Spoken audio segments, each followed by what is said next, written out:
The first set of blanket U.S. tariffs on all steel and aluminium imports into the American market start on March 12th. That is Wednesday, U.S. time. That being said, we talk about tariffs yet again on Press Perspective today.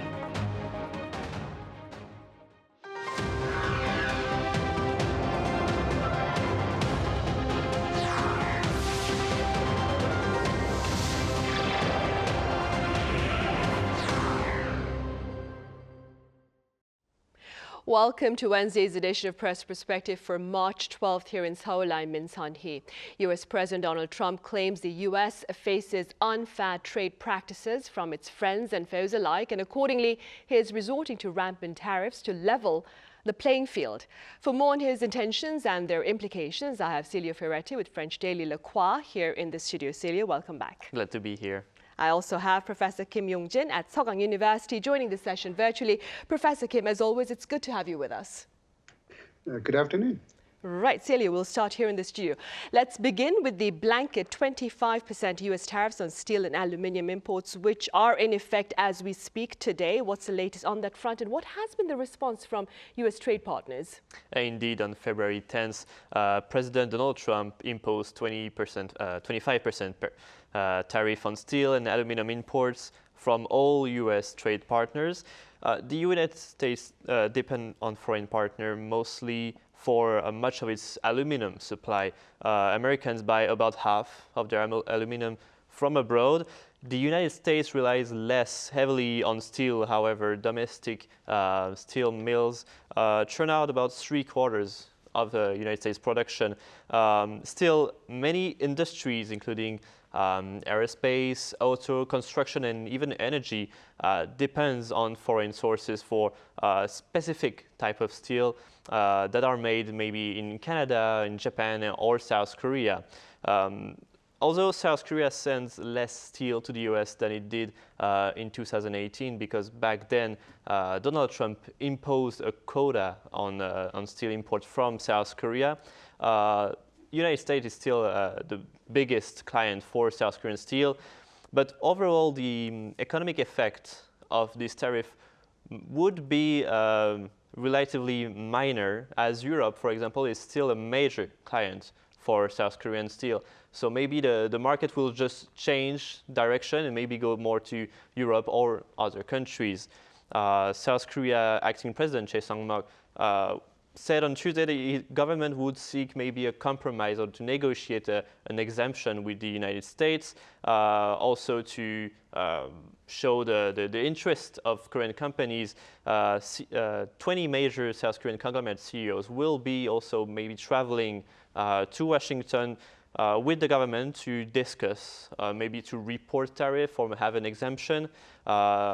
Same measure has been asked for the European Union, but also Japan that has asked for exemption. So far, Trump only accepted to review the request of Australia, which sent 3/4 of its steel to the United States. But negotiation on this matter would probably take months and months.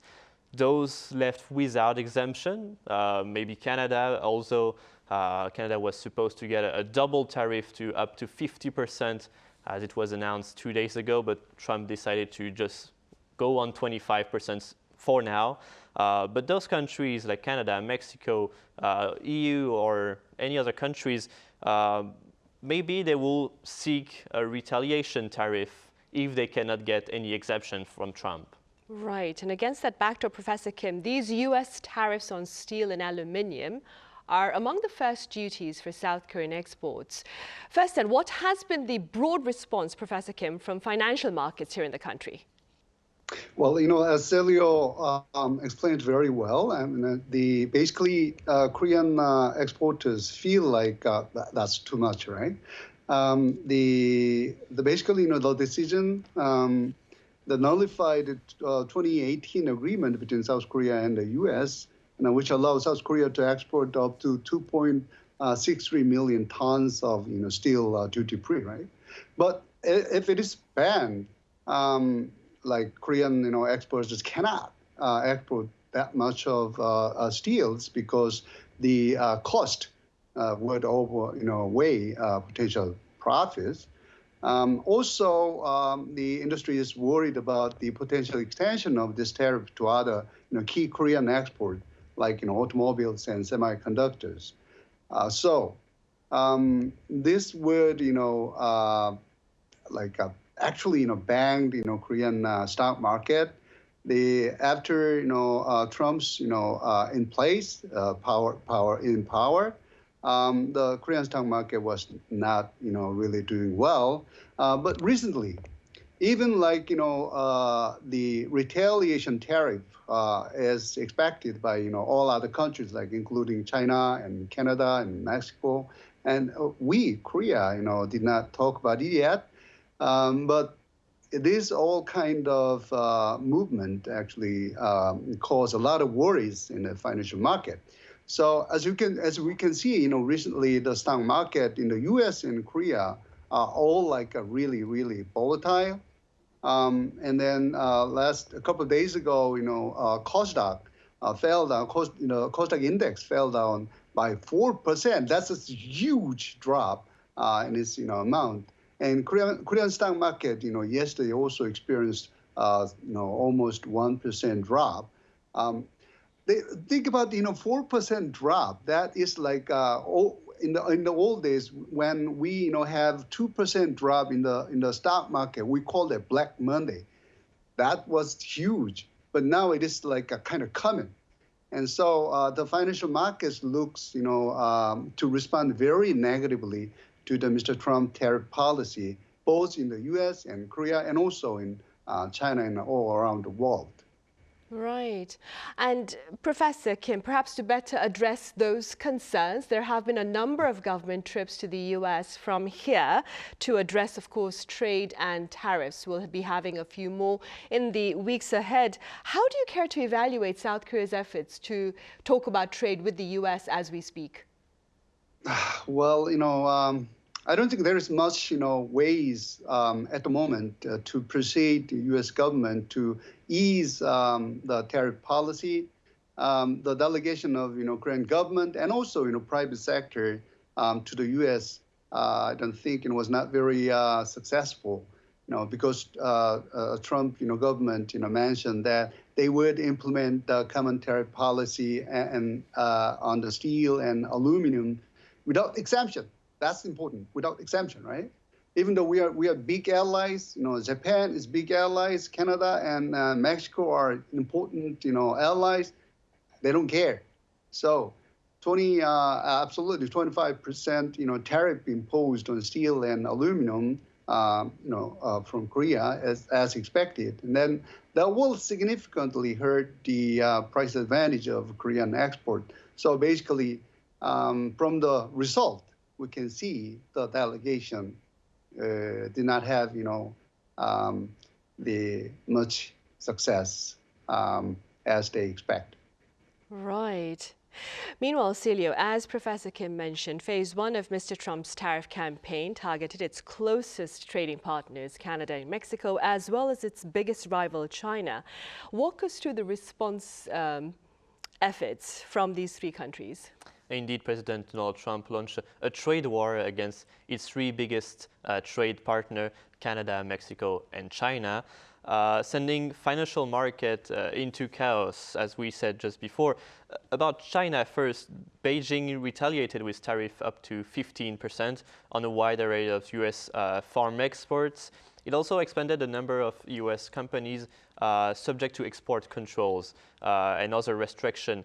China indicated that it will not back down, and the Chinese embassy in the U.S. really set the tone on one message on X, formerly Twitter.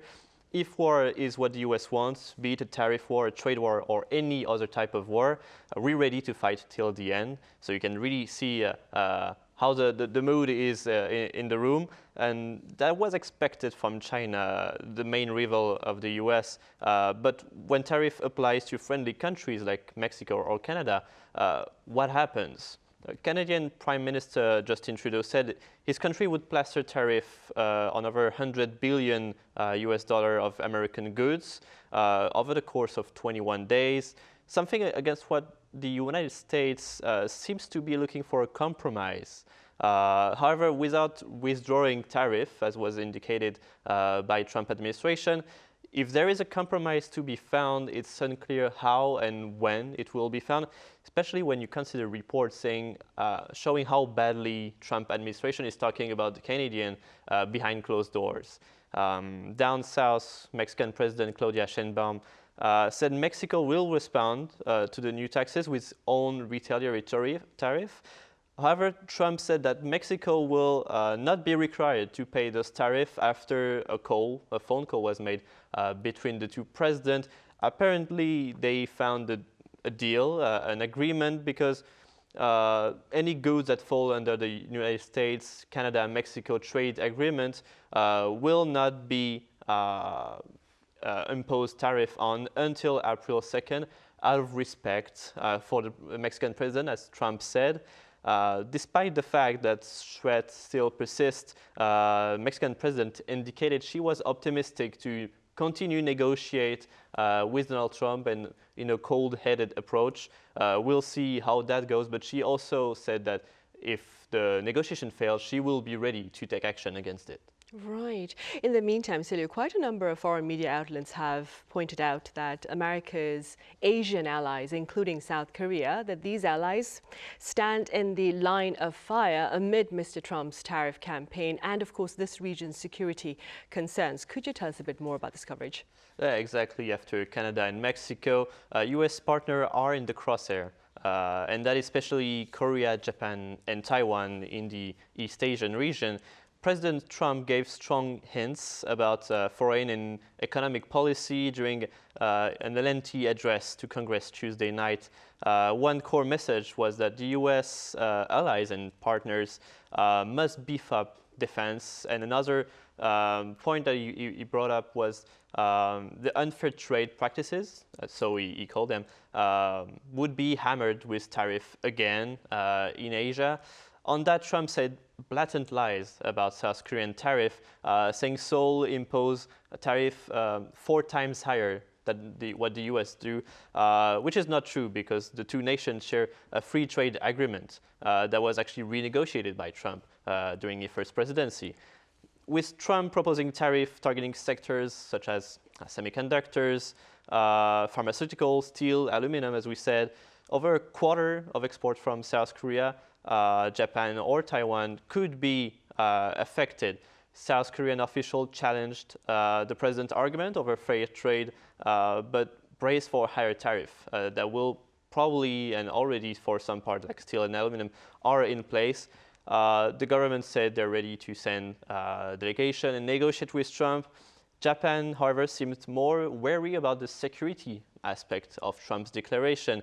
Japanese officials appear to be digging against pressure from the U.S. to beef up and increase defense costs on Japanese budget. On security matters too, Korea faced new pressure from Trump administration. Last year, Elbridge Colby, now U.S. Undersecretary for Defense, insisted that China is America's main enemy in the region and that U.S. should not break its spear against North Korea. So, of course, it's made South Korea worried about maybe a shift in the alliance that was holding for like more than 70 years now. So maybe now in South Korea, people are thinking South Korea should take more autonomy in its defense to maybe not be too reliant on the U.S. if they prove to be an unreliable ally. We've seen debate on nuclear weapons, on how to manage the army without too much U.S. control in it. We'll see how that goes, and we'll see when we have someone in charge officially of the country to renegotiate with Trump on security matters, because that's really important these days with more threat from North Korea. Right, Celio, it's interesting you mentioned that because that's a topic we'll be discussing tomorrow during our daily session for Thursday. Well, can I add, for sure, Professor. In terms of security, it's really confusing. I mean, Korea and Japan totally rely on the U.S. Forces to make peace in the northeastern Asia, and then now Mr. Trump just changed their position to a really transactional.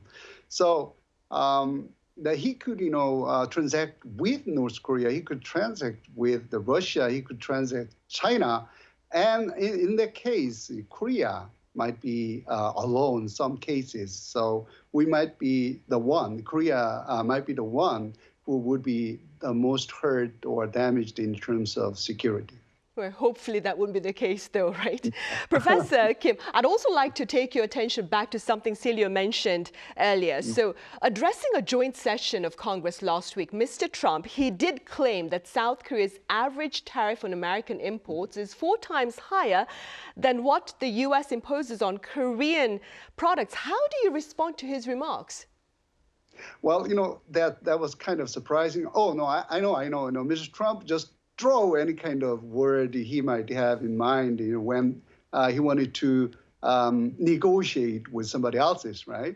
As you mentioned, President Trump claimed that South Korea levies tariff 4 times higher than those of the U.S., saying China's average tariff on our product is twice what we charge them, and South Korea's average tariff is 4 times higher.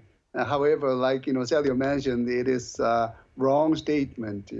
Probably his erroneous word could be based on the most favored nation tariff of Korea, which is about 13.4%, approximately 4 times higher than the U.S. rate of 3.3%. But under the Korea-U.S. Free Trade Agreement, both Korea and the U.S. have eliminated tariff on most goods. As of 2024, Korea's effective tariff rate for goods imported from the U.S. is approximately 0.79%. So basically, we may understand, why Mr. Trump, say that.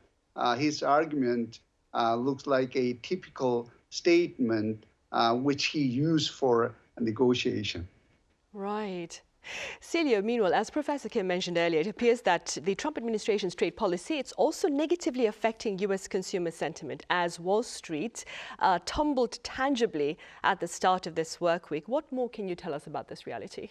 Indeed, these days people said that the American consumer fell for it again, as Trump promised his economic policy will lower costs and lighten the burden on the American consumer.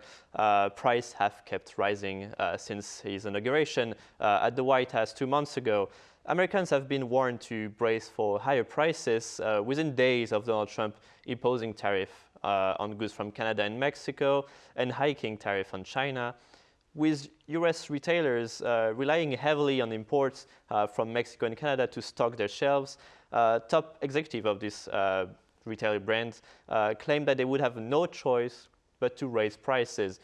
These days, the main issue of concern is the price of eggs, which have, I think for now, it's around $7 for a dozen of eggs. But we are at a stage where it's still very uncertain about what will be tariffed and for long, at what level. The U.S.